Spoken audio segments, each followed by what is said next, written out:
Hi everyone. இன்றைக்கி என்ன topic பார்க்க போகிறோன்னு பார்த்தீங்கன்னா the union and it's territory அப்படின்ற டாபிக் தான் பார்க்க போகிறோம்.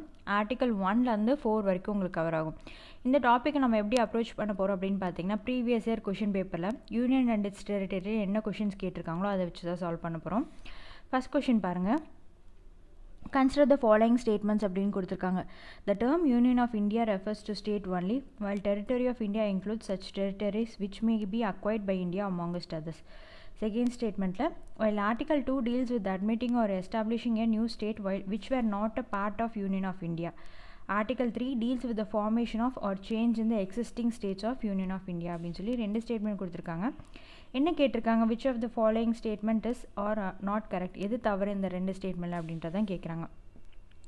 ஸோ ஆர்டிகல் 1ல் எதை பற்றி பேசுகிறாங்க, நேம் அந்த டெரிட்டரி ஆஃப் த யூனியன் பற்றி பேசுகிறாங்க. ஸோ முதல்ல நேமை பற்றி பார்ப்போம்.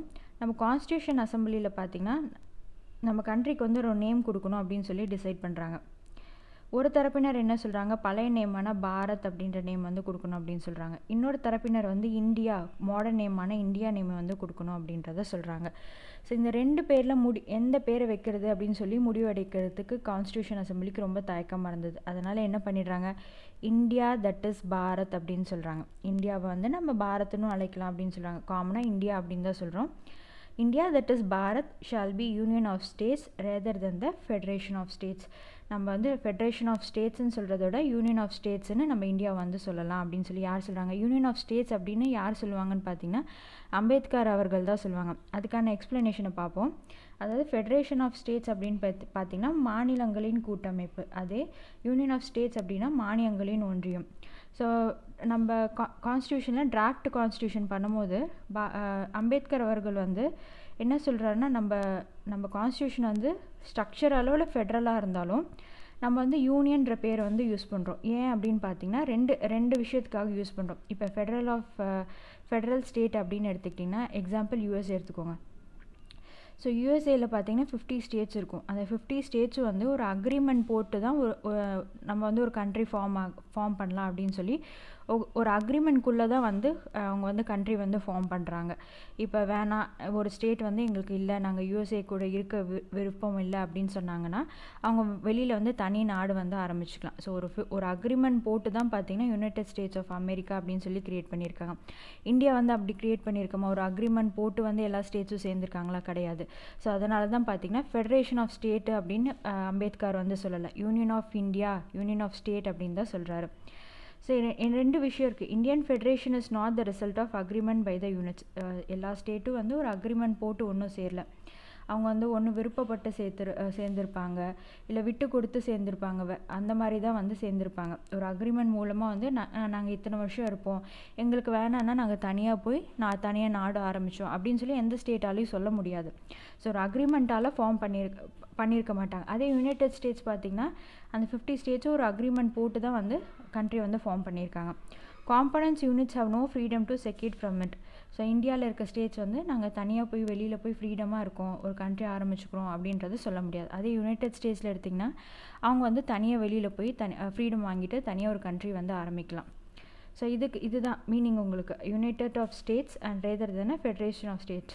ஸோ ஸ்ட்ரக்சர் அளவில் பார்த்திங்கன்னா ஃபெடரலாக இருந்தாலும் அம்பேத்கர் அவர்கள் வந்து யூனியன் ஆஃப் ஸ்டேட்ஸ் அப்படின்னு சொல்கிறாரு. ஸோ என்ன ரீசனுக்காகனா நம்ம வந்து அக்ரிமெண்ட் போட்டு ஃபார்ம் பண்ணல, அதே மாதிரி நம்ம வந்து நம்ம ஸ்டேட் வந்து நம்ம கண்ட்ரிலேருந்து வெளியில் போய் தனியாக ஒரு கண்ட்ரி ஆரம்பிக்க முடியாது. அதே மாதிரி பார்த்திங்கன்னா territory of India shall consist of territories of states, union territories and territories that may be acquired by the government of India at any time by purchase, treaty, cession, conquest or any other method.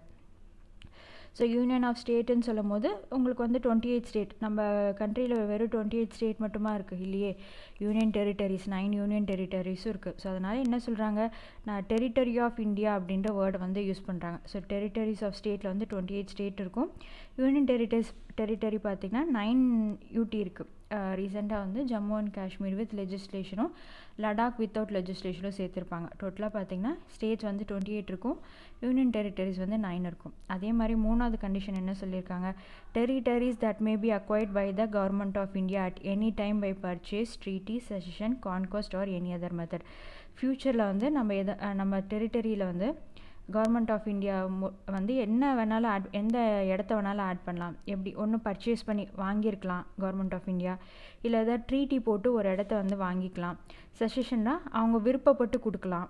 கான்கொஸ்ட்னால் சண்டை போட்டு வாங்கியிருக்கலாம். வேறு ஏதாவது method அந்த கண்ட்ரியில் இருக்க மக்கள் வந்து ஓட்டு போட்டு நாங்கள் இந்தியா கூட போய் சேர்ந்துக்கிறோம் அப்படின்னு சொல்லலாம். ஸோ இந்த மாதிரி மெத்தட்லேயும் பார்த்திங்கன்னா ஃப்யூச்சரில் வந்து ஏதாவது ஒரு இடத்த வந்து ஆட் பண்ணாலும் அதுவும் வந்து நம்ம டெரிட்டரி ஆஃப் இந்தியாவுக்குள்ளே வந்து சேரும் அப்படின்றது சொல்லியிருக்காங்க.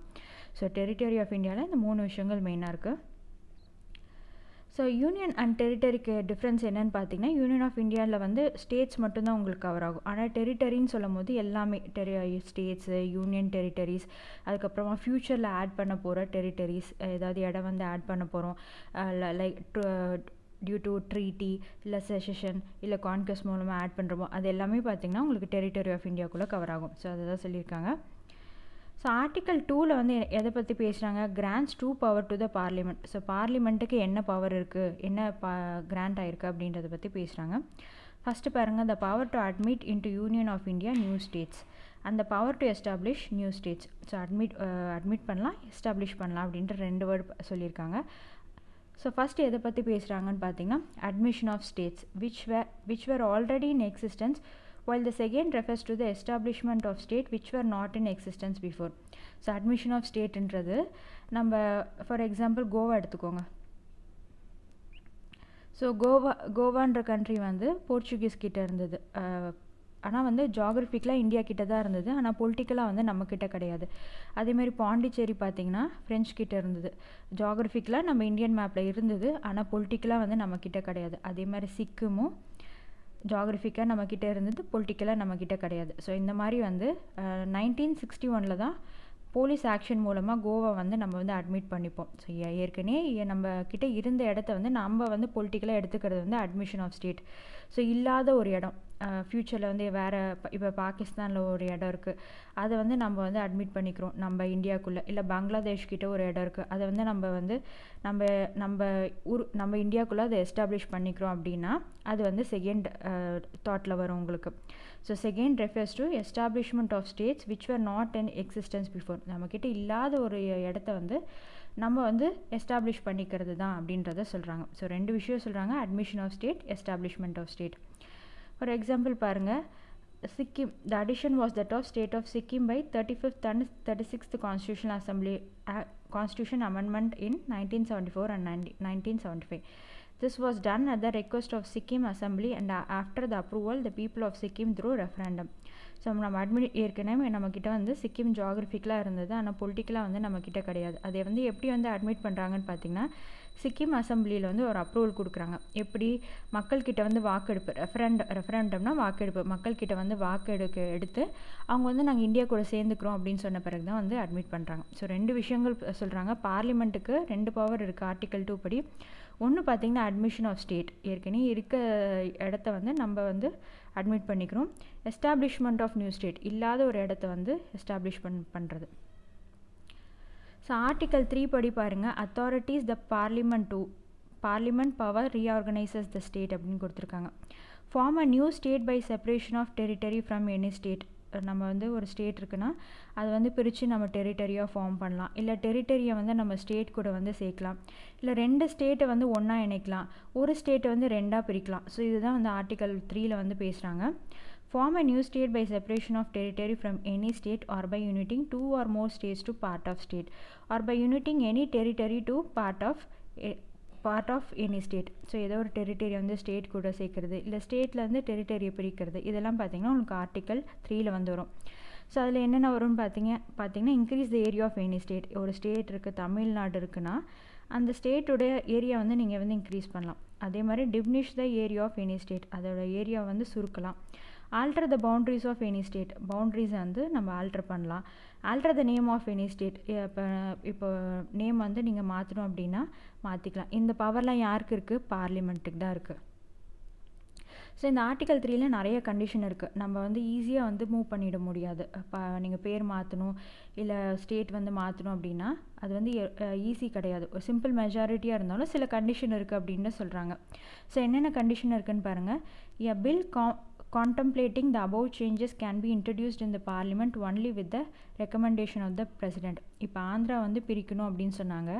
ஸோ ஆந்திரா வந்து பிரிக்கணும் அப்படின்னு சொல்லும் போது பார்லிமெண்ட்டில் வந்து அந்த பில்லை வந்து இன்ட்ரடியூஸ் பண்ணுறாங்க. யாரோட ரெக்கமெண்டேஷன் மூலமாக? பிரசிடெண்ட்டோட ரெக்கமெண்டேஷன் மூலமாக. இந்த பில்லை வந்து ரெக்கமெண்ட் பண்ணுறதுக்கு முன்னாடி பிரசிடெண்ட் என்ன பண்ணுவாருன்னு பார்த்தீங்கன்னா, ஸ்டேட் லெஜிஸ்லேஷனுக்கு வந்து அனுப்புவார். நீங்கள் என்ன நினைக்கிறீங்க, இந்த மாதிரி வந்து ஆந்திரா வந்து பிரிக்கணும்னு நினைக்கிறோம், உங்களுக்கு வந்து நீங்கள் என்ன நினைக்கிறீங்கன்னு உங்கள் ஒப்பீனியன் வந்து கொடுங்க அப்படின்னு சொல்லி பிரசிடெண்ட் வந்து அனுப்புவார். ஒரு ஸ்பெசிஃபிக் பீரியடுக்குள்ளே ஒரு ஸ்பெசிஃபிக் பீரியடை வந்து பிரசிடெண்ட் வந்து ஃபிக்ஸ் பண்ணியிருப்பார். ஸோ அதுக்குள்ளே அவங்க வந்து சொல்லணும். அதுக்குள்ளே அவங்க சொல்லலை, அதை மீறி போயிட்டாங்கன்னா பிரசிடெண்ட்டே வந்து டிசைட் பண்ணிக்கலாம். அந்த பீரியட் வந்து எக்ஸ்டெண்டும் பண்ணிக்கலாம் அப்படின்னு சொல்கிறாங்க. The president or parliament is not bound by the views of the state legislature and may be either accept or reject them even if the views are received on time. So பிரசிடெண்ட்டோ பார்லிமெண்ட்டோ பார்த்திங்கன்னா state வந்து சொல்கிற கருத்துக்கு வந்து ஒத்து போகணும் அப்படின்றது கிடையாது. அவங்களுக்கு வந்து பைண்ட் ஆகணும், கட்டுப்படணும் அப்படின்றது அவசியம் கிடையாது. அவங்க வந்து ஒப்பீனியன் சொல்லலாம். ஸ்டேட் லெஜிஸ்லேஷன் அதை அக்செப்ட் பண்ணிக்கிறதும் ரிஜெக்ட் பண்ணிக்கிறதும் அவங்க பார்லிமெண்ட் கையிலையும் பிரசிடெண்ட் கையிலையும் தான் இருக்குது. ஈவந்தோ நம்ம வந்து வியூஸ் வந்து ஆன் டைமில் வந்தாலும் டிசிஷன் மேக்கிங் யார்கிட்ட இருக்குதுன்னு பார்த்தீங்கன்னா பிரசிடெண்ட்கிட்டையும் பார்லிமெண்ட்கிட்டையும் தான். ஸோ அவங்க வந்து பைண்ட் ஆக முடியாது அப்படின்றத சொல்கிறாங்க. Also, it's not necessary to make a fresh reference to the legislature every time on the amendment to the bill is moved and accepted in parliament அப்படின்னு கொடுத்துருக்காங்க. மசோதாவில் திருத்தம் செய்யப்படும் போது பார்த்திங்கன்னா அது திருத்தம் செய்கிறோம் அப்படின்றது குறித்து ஒவ்வொரு முறையும் வந்து மாநில சட்டப்பேரவையில் ஒரு புதிய குறிப்பை வந்து நாடாளுமன்றத்தில் வந்து நகர்த்தணும் அப்படின்ற அவசியம் கிடையாது அப்படின்றத சொல்கிறாங்க.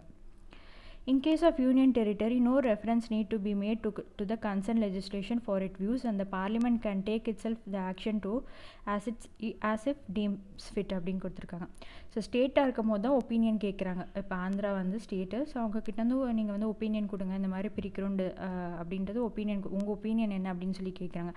அதே யூனியன் டெரிட்டரியாக இருந்தால் இந்த எந்த ரெஃபரன்ஸும் தேவையில்லை, எந்த லெஜிஸ்லேஷனும் அனுப்ப தேவையில்லை, பார்லிமெண்ட்டே பார்த்திங்கன்னா அவங்க ஆக்ஷன் எடுத்துக்கலாம் அப்படின்றத சொல்கிறாங்க. In case of union territory தான் சொல்கிறாங்க. The said process is initiated by the union government and the role of the affected state is only to express its opinion, which is not binding in the union government. Parliaments need to pass the bill only by a simple majority. ஒரு simple majority மூலமாக வந்து bill pass பண்ணி நம்ம வந்து இந்த விஷயங்கள்லாம் பண்ணிடலாம். Increase பண்ணலாம், டிமினிஷ் பண்ணலாம், பவுண்ட்ரி ஆல்டர் பண்ணலாம், அந்த ஸ்டேட்டுக்கு வந்து நியூ நேம் வந்து கொடுக்கலாம் அப்படின்னு சொல்கிறாங்க. ஒரு சிம்பிள் மெஜாரிட்டி மூலமாகவே பண்ணிடலாம். The Council of State Rajya Sabha does not have any special power in this record. So ராஜ்யசபாவுக்கு வந்து இதில் வந்து எந்த ஸ்பெஷல் பவரும் கிடையாது. அவங்க வந்து ஸ்டேட் வந்து அவங்க ஒப்பீனியன் கொடுக்கலாம். அது வந்து ரிஜெக்ட் பண்ணுறதும் அக்செப்ட் பண்ணிக்கிறதும் வந்து பிரசிடென்ட் கிட்டேயோ பார்லிமெண்ட் கிட்டேயோ தான் இருக்குது. ஒரு வியூ தான் கேட்குறாங்க அவங்கக்கிட்ட. ஸோ பார்லிமெண்ட் வந்து அவங்க முடிவெடுக்கிறது வந்து ஒரு சிம்பிள் மெஜாரிட்டி மூலமாக முடிவெடுத்துடலாம் அப்படின்னு சொல்கிறாங்க. ஓகே, சிம்பிள் மெஜாரிட்டினா என்ன நம்ம பார்ப்போம். சிம்பிள் மெஜாரிட்டி அப்படின்றது வந்து this refers to majority of more than 50% of the members present and voting in the house. இப்போ டோட்டலாக 545 இருக்காங்கன்னு வச்சுக்கோங்களேன். 545யும் வந்து ஓட் பண்ணணும் அப்படின்னு கிடையாது. அதாவது அந்த ஹவுஸ் ஆஃப் த பார்லிமெண்ட்டில் எத்தனை பேர் இருக்காங்களோ அதில் வந்து 50% ஓட் வந்து நம்ம கிடச்சா போதும். இது வந்து என்ன சொல்கிறேன்னு பார்த்தீங்கன்னா also known as functional or working majority அப்படின்னு சொல்கிறோம். This is the most commonly used type of majority. மோஸ்ட்டாக காமனாக இதை தான் யூஸ் பண்ணுறோம். சிம்பிள் மெஜாரிட்டிக்கு என்ன வேணும் அப்படின்னு பார்த்தீங்கன்னா டோட்டல் ஸ்ட்ரென்த் வந்து 545 இருக்குன்னு வச்சுக்கோங்க. 45 அதில் ஆப்சென்ட் ஆகிடுறாங்க. 100 பேர் வந்து நாங்கள் ஓட் அளிக்க மாட்டோம் அப்படின்னு சொல்லி விலகிக்கிறாங்க. அப்படி வந்து 400 மெம்பர்ஸ் தான் இருக்காங்க, அவங்க வந்து ஓட் பண்ணுறாங்க. இந்த கேஸில் பார்த்தீங்கன்னா சிம்பிள் மெஜாரிட்டி 400ல் 50% உங்களுக்கு என்ன வரும்? 200 வரும். ஸோ 201 இருந்தாவே +1 வந்து வாக்களிப்பாங்க. ஸோ 201 இருந்தாலே பார்த்திங்கன்னா வந்து நம்ம வந்து இந்த பில்லை வந்து பாஸ் பண்ணிடலாம். அதே வந்து ஸ்பெஷல் மெஜாரிட்டி எடுத்திங்கன்னா 2/3 of the house of the parliament, 2/3 of the 545ல் வந்து உங்களுக்கு வரணும் அப்படின்னு சொல்லுவாங்க. அப்படி பார்த்தீங்கன்னா உங்களுக்கு 273 ஓட்ஸ் வந்து உங்களுக்கு கிடைக்கணும். ஸோ ஸ்பெஷல் மெஜாரிட்டினா ஹவுஸ் ஆஃப் த பார்லிமெண்ட் 545ல் உங்களுக்கு 2/3 வரணும். ஆனால் சிம்பிள் மெஜாரிட்டின்றது அந்த பார்லிமெண்ட்டில் உங்களுக்கு எவ்வளோ பேர் ப்ரெசென்ட் ஆகிருக்காங்களோ அதில் வந்து 50% ஓட் வந்து கிடச்சா போதும் அப்படின்றது தான் சிம்பிள் மெஜாரிட்டி. ஸோ இப்போ ஃபஸ்ட் கொஷின் பாருங்கள். The term Union of India refers to state only. ஆமாம், யூனியன் ஆஃப் இந்தியா வந்து ஸ்டேட் மட்டும்தான் ரெஃபர் ஆகுது அப்படின்னு நம்ம பார்த்தோம். அதே மாதிரி டெரிட்டரி ஆஃப் இந்தியாவில் வந்து என்ன சொல்கிறாங்க, include such territories which may be acquired by India. Territory of இந்தியாவில் வந்து நம்ம ஃப்யூச்சரில் ஏதாவது வந்து ஒரு இடத்த வந்து அக்வயர் பண்ணாலும் அது ஆட் ஆகும் அப்படின்னு சொல்கிறாங்க. அப்போ ஸ்டேட்மெண்ட் 1 வந்து கரெக்டு. அடுத்தது, while article 2 deals with admitting or establishing a new state which were not a part of Union of India. So அதுவும் கரெக்டு தான். யூனியன் ஆஃப் இந்தியா இல்லாத இடத்த வந்து அட்மிட் பண்ணுறதும் எஸ்டாப்ளிஷ் பண்ணுறதும் தான் பார்த்திங்கன்னா ஆர்டிகல் 2ல் வந்து வரும். ஸோ ஆர்டிகல் 3ல் என்ன பார்த்தோம், formation or change in the existing state of union of India. ஏற்கனவே நம்மக்கிட்ட இருக்க ஸ்டேட்டை வந்து அதை வந்து இன்க்ரீஸ் பண்ணலாம், இல்லை டிமினிஷ் பண்ணலாம், பவுண்ட்ரி ஆல்டர் பண்ணலாம், இல்லை ஒரு புது பேர் கொடுக்கலாம். இதெல்லாம் வந்து ஆர்டிகல் 3ல் வந்து வரும். ஸோ இந்த 2 ஸ்டேட்மெண்ட்டுமே பார்த்திங்கன்னா உங்களுக்கு கரெக்டு தான். எது வந்து கரெக்ட் இல்லை, இந்த இந்த இந்த கொஷினில் வந்து ட்ரிக்கி பார்ட் என்ன அப்படின்னு கேட்டிங்கன்னா எது நாட் கரெக்ட் அப்படின்னு தான் கேட்குறாங்க. ஸோ இதில் 2 ஸ்டேட்மெண்ட்டுமே கரெக்டு. ஸோ போத் 1 and 2 அப்படின்றது வராது. ஸோ நெய்தர் 1 nor 2 அப்படின்றது ஆன்சர். டி, ஆப்ஷன் டி தான் உங்களுக்கான ஆன்சர். ஸோ அடுத்த கொஷின் பார்ப்போம். With reference to bill under Article 3, consider the following statements. No bill can be introduced in either house of the parliament except on the recommendation of the president. ஆமாம், எந்த ஒரு பில்லும் வந்து 2 ஹவுஸ்லேயும் வந்து நம்ம வந்து introduce பண்ண முடியாது பிரசிடெண்ட்டோட ரெக்கமெண்டேஷன் இல்லாமல். ஸோ இது வந்து கரெக்டு தான். No bill can be introduced in either house of the parliament before referring into the legislature of the concerned state for expressing opinion thereon. ஆமாம், அந்த பில்லை வந்து நம்ம வந்து ஹவுஸ் ஆஃப் த பார்லிமெண்ட்டில் வந்து ரெஃபர் பண்ண முடியாது அன்டில் வந்து ஸ்டேட் லெஜிஸ்லேஷன் வந்து அவங்க ஒப்பீனியன் கொடுத்த பிறகு தான் நம்ம வந்து இன்ட்ரடியூஸ் பண்ண முடியும். ஸோ அதுவும் கரெக்டு தான். The views expressed by the state legislature on the bill are binding on the president. So state legislation வந்து ஒரு இல்லை நாங்கள் பிரிக்க வேணாம் அப்படின்னு சொல்கிறாங்கன்னா அந்த கண்டிஷனுக்கு வந்து பிரசிடெண்ட் வந்து பைண்ட் ஆகணுமா? கிடையாது. Not bind. அவங்க சொல்கிறதுக்கு வந்து பிரசிடெண்ட் வந்து பைண்ட் ஆகணும் அப்படின்றது கிடையாது. ஸோ நம்ம அதை தான் பார்த்தோம். அவர் பிரசிடெண்ட்டோ பார்லிமெண்ட்டோ ஸ்டேட்டு கொடுக்குற வியூஸ்க்கு வந்து கட்டுப்படணும்னு அவசியம் கிடையாது. ஸோ இங்கே என்ன சொல்லியிருக்காங்க, கட்டுப்படுவாங்க அப்படின்னு சொல்கிறாங்க. ஸோ இது வந்து தவறு. ஸோ இப்போ உங்களுக்கு என்ன வரும், ஆப்ஷன் 1 and 2 தான் கரெக்டு. பி தான் இதுக்கான உங்களுக்கு ஆன்சர். ஸோ அடுத்து ஆர்டிக்கல் 4 பாருங்கள். Article 4 clarifies that the law for admission of establishment of new states and alteration of names, areas, boundaries, etc. of the existing states under Article 2 and 3 are not considered to be amendments of Constitution under Article 368. This can be passed without resorting to any special procedure and by simple majority. நம்ம வந்து என்ன article 4 என்ன clarify பண்ணுது அப்படின்னு பார்த்தீங்கன்னா, நம்ம வந்து ஒரு புது இடத்த வந்து அட்மிட் பண்ணுறோமோ, இல்லை வந்து எஸ்டாப்ளிஷ்மெண்ட் ஆஃப் நியூ ஸ்டேட் பண்ணும்போது, இல்லை ஆல்ட்ரேஷன் ஆஃப் நேம்ஸ், ஏரியா, பவுண்ட்ரிலாம் பண்ணும்போது வந்து நமக்கு ஆர்டிக்கல் 2 and 3ல் வரும். அது வந்து நம்ம அமெண்ட்மெண்ட்டாக கன்சிடர் பண்ண தேவையில்ல. நம்ம வந்து அமெண்ட்மெண்ட் போட்டு மாற்ற தேவையில்ல. ஆர்டிக்கல் 368க்குள்ளே உங்களுக்கு வராது. சிம்பிள் மெஜாரிட்டி மூலமாக நீங்கள் வந்து மாற்றிக்கலாம். அதுக்காக எந்த ஸ்பெஷல் ப்ரொசீஜரும் பண்ண தேவையில்ல. நம்ம சிம்பிள் மெஜாரிட்டினா என்னென்னு பார்த்தோம். அதே வந்து நீங்கள் ஆர்டிக்கல் 368 படி போனீங்கன்னா அது வந்து பெரிய ப்ரொசீஜரு. நமக்கு வந்து ஹவுஸ் ஆஃப் த பார்லிமெண்ட்டில் மொத்த மெம்பரில் வந்து 2/3 வந்து எடுத்து அதுலேருந்து உங்களுக்கு ஒன்று வந்து ஓட்டிங் எடுக்கணும். ஆனால் சிம்பிள் மெஜாரிட்டியில் வந்து எத்தனை பேர் ப்ரெசென்ட் ஆகிருக்காங்களோ அதை வச்சு நம்ம வந்து ஓட் பண்ணி நம்ம வந்து டிசைட் பண்ணிக்கலாம். ஸோ ஆர்டிக்கல் 4ல் இது தான் சொல்லியிருக்காங்க. So which of the provision can be passed with the simple majority of the parliament அப்படின்னு கேட்டிருக்காங்க. Removal of chief justice of supreme court, constitution of state legislative council, salaries and allowances of member of parliament, அதுக்கப்புறம் abolition and creation of states அப்படின்னு கொடுத்துருக்காங்க. Simple மெஜாரிட்டிக்கு எந்த provision வந்து பண்ணுறாங்க அப்படின்னு கேட்குறாங்க. ஸோ ஆப்ஷன் டி தான் அதுக்கு answer, abolition on creation of states. Laws related to fundamental rights, abolition or creation of new states, and acquisition and termination of the citizenship can be changed by simple majority of the parliament. Simple majority என்னென்ன வரும்னு பார்த்தீங்கன்னா, fundamental rights, abolition or creation of new states, acquisition and termination of the citizenship, இதெல்லாம் வந்து simple majority மூலமாகவே பண்ணிக்கலாம் அப்படின்னு சொல்கிறாங்க. So thank you. இந்த வீடியோ உங்களுக்கு பிடிச்சிருந்தா உங்கள் ஃப்ரெண்ட்ஸோட ஷேர் பண்ணுங்கள், லைக் பண்ணுங்கள், கமெண்ட் பண்ணுங்கள், மறக்காமல் சப்ஸ்கிரைப் பண்ணிவிடுங்க. தேங்க்யூ.